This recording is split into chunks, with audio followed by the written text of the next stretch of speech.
I don't look for perfection. I don't look for symmetry. I look for how something feels. At the age of 14, I was pushed into working in factories or in clothes. My father didn't agree with women being full front of the business force. He told me that at the age of 18, his idea was that I would get married and have children, and that I didn't need to study because I didn't need to work. Because I'm a woman. And so my work was sewing, started with sewing men's underwear and then moved to sewing coats for women and skirts and everything. But it's from there that I started developing a passion for sewing and how sewing could liberate this suffocated side, that I never was allowed to show, because I wasn't allowed to do certain things. I wasn't allowed to go out and to be free. And so when my father moved away, I just felt that I was finally going down the route that I was supposed to be in.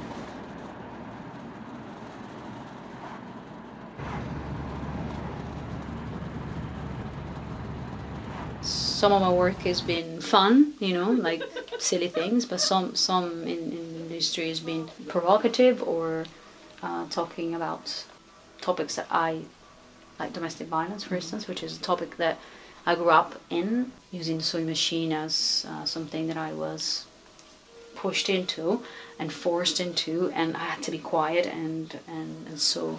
And I feel that I don't want to limit myself in one thing, and it doesn't matter if people don't recognize my work being, it doesn't matter to me. Here, for instance, I was experiencing a tooth pain, and I just went to the dentist, and I had a root canal, and so I went home and I go away, I did this drawing which represented how I was feeling.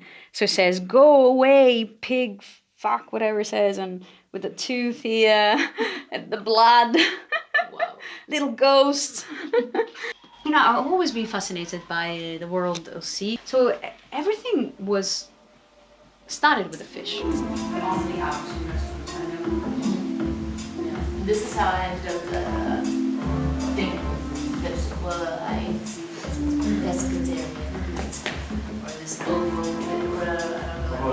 And my surname is about the water as well. Idro, which is water, Tino, container. So it's water container. So I just feel that everything makes sense in a way. We came back from a journey in West Papua in Indonesia, where I, for the first time, I dived and looked at corals from close up. Mm-hmm.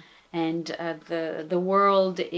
this world is impossible to recreate, not even if you tried, So I'm not trying to recreate the corals as they are, but I'm trying to bring the essence of them, the grandiose scale and the grandiose, scheme of colors and the beauty, and how they coexist together into a cramped space, they fight for space, for growing, and how they're layered, Yeah, this is simply made, well, not simply, no, not simply, but yeah, simply made, wire and wool.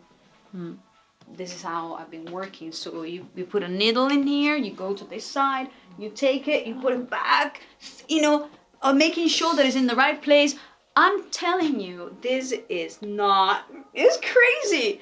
And sometimes I'm like, oh, I gotta stop now. I sit down, I take a rest, and it's insane. It's insane. What is this place? Like the Browns? I love this location. What I'm doing now is something that I'm extremely proud of, and I have the opportunity to do what I do, Thanks also to my husband. Mm-hmm. He really helps me for me to actually do this work. For the coral piece, I really wish to find parents to adopt it. I can't keep it in my house. I want this piece to travel to people to see it, and maybe I will donate it if I happen to find a good host. That's all I want. It really is what I want. And it's like throwing into the sea and bon voyage.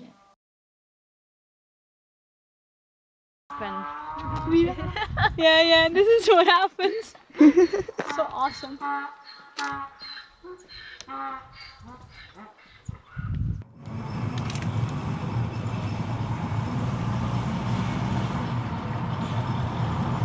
Getting filmed, so better not make any mistakes when you're driving. I think as long as you have your seatbelt on, you're I got safe. my seatbelt on.